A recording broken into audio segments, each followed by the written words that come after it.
Hello అండి. ఇవాళ చెప్పబోయే కథ పేరు 'నా బ్రతుకు'. ఈ కథని రచించిన వారు చరణ్ గారు. ఇక కథలోకి వెళ్ళిపోతే, అవసరంగా ఏదో అడ్రస్ కోసం పాత డైరీ తెరిచిన నాకు మా నాన్నగారు చనిపోయిన తేదీ అనుకోకుండా కనిపించింది. మా నాన్నగారు చనిపోయిన ఆ తారీఖును నేను మరిచిపోయి 20 సంవత్సరాలు రేపటితో కావస్తుండగా ఆ తేదీ ఇప్పుడు కనిపించటం కాస్త ఆసక్తిగా తోచింది.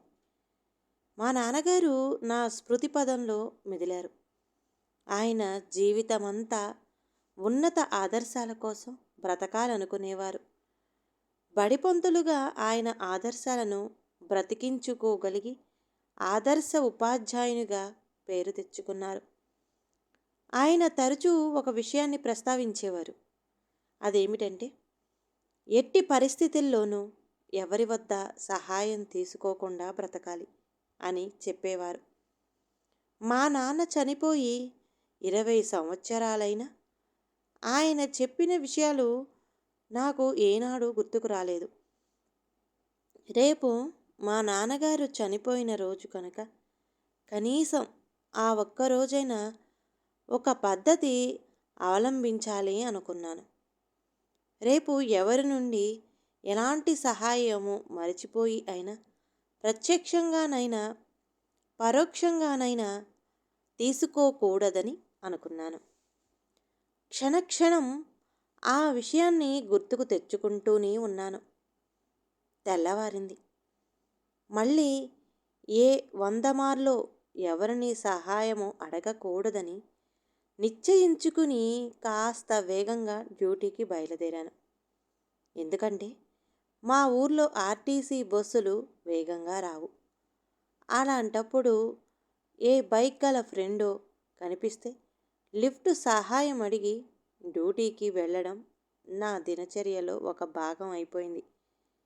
వారి దయ వల్లే చాలాసార్లు ఆఫీసుకు వెళ్ళి మా ఆఫీసర్తో తిట్లు తప్పించుకున్నాను. ఈరోజు ఎవరి బైక్ లిఫ్ట్ సహాయం తీసుకోకూడదు అనుకొని మా బైక్ ఫ్రెండ్స్ కనిపిస్తే ఎక్కడ రమ్మంటారో అని దాక్కొని దాక్కొని వెళ్ళసాగాను.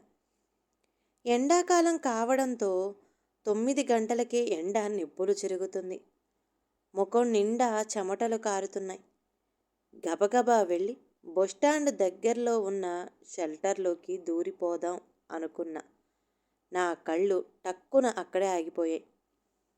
ఆ బస్ షెల్టర్ చాలా పురాతనమైనది. అది ప్రభుత్వంది మాత్రం కాదు, శ్రీమతి కుంజమాంబ ధర్మ సహాయంతో నిర్మించిన బస్ షెల్టర్ అన్న బోర్డు నన్ను వెక్కిరిస్తూ కనిపించింది. ఇది ఒక రకంగా సహాయమే కదా అనిపించింది. ఇన్ని రోజులు తనకు తోచనే లేదు. యథాలాపంగా బస్టాండుకు వెళ్ళి రావడం, ఎవరో నిర్మించిన ఆ బస్టాండ్ని వినియోగించటం తప్ప ప్రభుత్వ పరంగా ఈ సౌకర్యాలను పొందాలని మనకెందుకు తోచడం లేదా అనిపించింది. ఆ ఎండలోనే అలా నిలుచుండిపోయాను. చెమటలు కారుతున్న బస్ స్టాండు నీడలోకి రానందుకు అందరూ నన్నొక పిచ్చివాడికి మళ్ళీ చూస్తున్నారు. బస్సు సెంటర్లో ఉన్న నీడలోనికి రాకుండా ఎండలో మండిపోతున్న నా ప్రవర్తన వారికి ఆశ్చర్యకరంగా ఉంది. మరి చ మా నాన్న మరీ ఇంత ఎండాకాలంలో ఎందుకు చనిపోయాడా అనిపించింది నాకు ఆ క్షణంలో. కొంతసేపు గడిచాక బస్సు వచ్చింది. పొలోమంటూ బస్సు గేటు వద్దకు జనాలందరూ చేరుకున్నారు. ఒకటే తొక్కిసలాట. నా చేతిలో ఉన్న నా క్యారేజ్ బ్యాగుతో ఆర్టీసీ బస్సు ఎక్కాలంటే సామాన్యంగా కుదరదు. అందుచేత నేను సీటులో కూర్చున్న వ్యక్తులలో ఎవరినో ఒకరిని బ్యాగు పట్టుకోమని బ్రతిమిలాడి వారి సహాయం తీసుకొని అనంతరం బస్సు ఎక్కుతాను. అయినా ఈరోజు ఆ అలవాటును విస్మరించి నేను ఇక ఆ బస్సు ఎక్కకుండా ఆటోను ఆశ్రయించి ఆఫీసుకు చేరుకున్నాను. ఆఫీసుకు వెళ్ళి ఇంకా ఎలాంటి రిలాక్స్ తీసుకోకముందే ఆఫీసర్ గారు పిలుస్తున్నారు అంటూ కబురొచ్చి ఆఫీసర్ గారి దగ్గరికి వెళ్ళాను. నమస్కారాలు ప్రతి నమస్కారాలు అయ్యాక ఆఫీసు గారు నెమ్మదిగా చెప్పడం మొదలుపెట్టారు. చూడండి మూర్తి గారు, ఇంకో 2-3 రోజుల్లో మన ఆఫీసుకు ఇన్స్పెక్షన్ అయ్యే సూచనలు కనిపిస్తున్నాయి. మీ సెక్షన్లో వర్క్ బోలెడంత పెండింగ్లో ఉంది. మీరు వేగంగా పూర్తి చేయాలి. వీలైనంత వరకు వేగంగా చేయడానికే ప్రయత్నిస్తున్నాను సార్. అన్ని పనులు నేను ఒక్కడినే చేసుకోవాలంటే కష్టం కదా సార్. ఇద్దరు చేయాల్సిన పని నేనొక్కడినే చేస్తున్నాను. ఎల్డీసీతో చేద్దామంటే కొద్దిగా వర్క్ వచ్చిన ఎల్డీసీ గారు సెలవులో ఉన్నారాయే. ఇప్పుడున్న ఎల్డీసీ గారికి సరిగా రాయను లేరు. ఆయన వర్క్ చేస్తే మళ్ళీ అవన్నీ దిద్దుకోవాలి అంటూ నా బాధను వెళ్ళగక్కుకున్నాను. మీ బాధ నేను అర్థం చేసుకోగలను మూర్తిగారు. మన యూడీసీ అప్పారావు గారు రిటైర్ అయ్యాక వర్క్ అంతా మీ ఒక్కరి మీదే పడటం నేను గమనిస్తూనే ఉన్నాను. అప్పటికి ఎన్నోసార్లు మన పైవారికి రాస్తూనే ఉన్నాను, ఉన్న ఖాళీలను పూర్తి చేయమని. పోనీ ఒక పని చేయండి, పక్క సెక్షన్లో ఉన్న రాజారావుని మీ వర్క్లో హెల్ప్ చేయమని చెప్పి నేను చెప్పానని తీసుకువెళ్ళండి. అతని సహాయంతో ఎలాగోలా మీ పని పూర్తి చేయండి అంటూ మరో మాటకు తావు లేకుండా ఆఫీసర్ గారు ఫైల్లో తలదూర్చేశారు. నా కాళ్ళ కింద భూమి కూరుకుపోయినట్లు తోచింది. జుట్టంతా పీక్కోవాలనిపించింది. ఆఫీసు పని చేయడానికి నాకు రాజారావు నుండి సహాయం. మా నాన్న చనిపోయినప్పుడు నేను ఏడ్చానో లేదో తెలియదు కానీ మా నాన్నగారి వర్ధంతికని నేను తలపెట్టిన వ్రతం నా ప్రమేయం లేకుండానే నిష్ప్రయోజనం అయిపోతున్నందుకు నాకు ఏడుపు వచ్చినంత పని అయింది.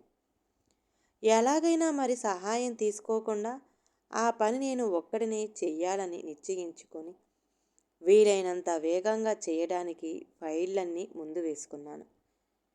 ఎలాంటి రెస్టు చేసుకోకుండా వర్క్ చేస్తున్నాను. మధ్యాహ్నం లంచ్ కూడా చెయ్యాలనిపించలేదు.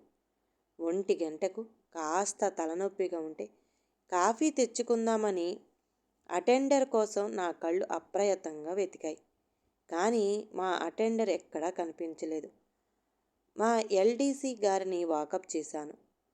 కృష్ణారావు గారు, మన అటెండర్ ఏంటి? ఆఫీసర్ గారి ఇంటి కరెంటు బిల్లు కట్టడానికి 11 గంటలకని వెళ్ళాడు సార్, ఇంకా రాలేదు.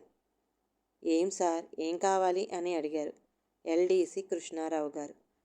ఆఫీస్ అటెండర్ను ఇలా సొంత పనులకు ఉపయోగించుకుంటే ఆఫీసు వర్క్ ఎలా అవుతుందయ్యా? చాలా విసుగ్గా అన్నాను. కృష్ణారావు నా వైపు తెల్లబోయి చూశాడు.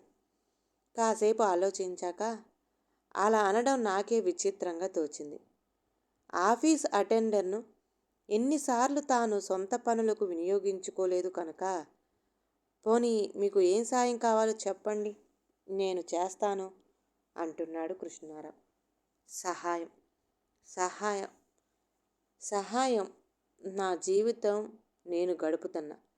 నా శ్రమను నేను అమ్ముకుంటున్నా. ఎవరి సహాయమో తీసుకోవాలట. ఏం లేదులే అంటూ కృష్ణమూర్తికి సర్ది చెప్పి ఈరోజు ఎవరి సహాయం పొందకూడదు అన్న నా విషయం గుర్తుకు వచ్చి మళ్ళీ పనిలో నిమగ్నమయ్యాను. అంతా పని చేస్తున్నందుకు నాకు అలుపు వస్తున్నా మా నాన్నగారి కోరికను ఈ ఒక్కరోజైనా తీరుస్తున్నందుకు నాకు చాలా ఆనందంగా ఉంది. ఎలాగోలా సగానికి పైగా వర్క్ పూర్తి చేసి ఇంటికి వెళ్ళాను. నాకు ఎంత ఆనందంగా ఉందో చెప్పలేను. మా ఇంటికి వెళ్ళి నా ఘనతను చెప్పుకోవాలని, లక్ష్మి కాసిన్ని మంచినీళ్ళు ఇవ్వబోయ్ అంటూ మా శ్రీమతిని కేకేశాను. ఆమె ఒక గ్లాసుతో మంచినీరు తెచ్చింది. ఆమె చేతితో ఆ మంచినీరు తాగాక కాస్త రిలీఫ్గా అనిపించింది.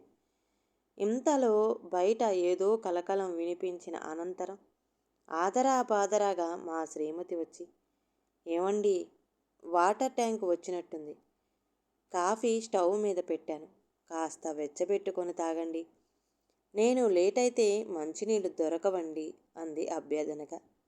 ఏమిటి, మున్సిపల్ వాటర్ ట్యాంక్నా అని అడిగాను. చాలండి సంబరం. మున్సిపల్ వాటర్ ట్యాంక్ అయితే 3 రోజులకు ఒకసారైనా రావడం కష్టం. మరెవరు పంపించారు? ఆతృతగా అడిగాను. మన ఊర్లో నీటి ఎద్దడి తీవ్రంగా ఉందని మన మీద జాలిపడి తన పేరు మీద సహాయార్థం ఒక దాత చేస్తున్న సహాయమే మనం రోజూ తాగుతున్న మంచినీరు అంటూ మా శ్రీమతి బయటకు వెళ్ళిపోయింది. నేను తాగిన మంచినీళ్ళు గ్లాసు నన్ను విక్కిరిస్తున్నట్టుగా తోచింది. ఆ గ్లాసు నా బ్రతుకు నిజస్వరూపం నాకు బోధిస్తుంది. స్వతంత్ర భారత పౌరుడిగా జీవిస్తూ తాము ఎన్నుకున్న ప్రభుత్వాల ద్వారా కనీస అవసరాలను కూడా సాధించుకోలేక ఇంకా ఎవరి నుండో సహాయానికి ఎదురుచూస్తూ ఎవరో దయామయులు లేక స్వార్థపరుల ధర్మాన్ని స్వీకరిస్తూ బ్రతికిస్తున్న స్వతంత్ర భారత పౌరుడి బ్రతుకు నాది. ఈ కథ కనుక నచ్చితే ప్లీజ్ అండి లైక్ చేయండి.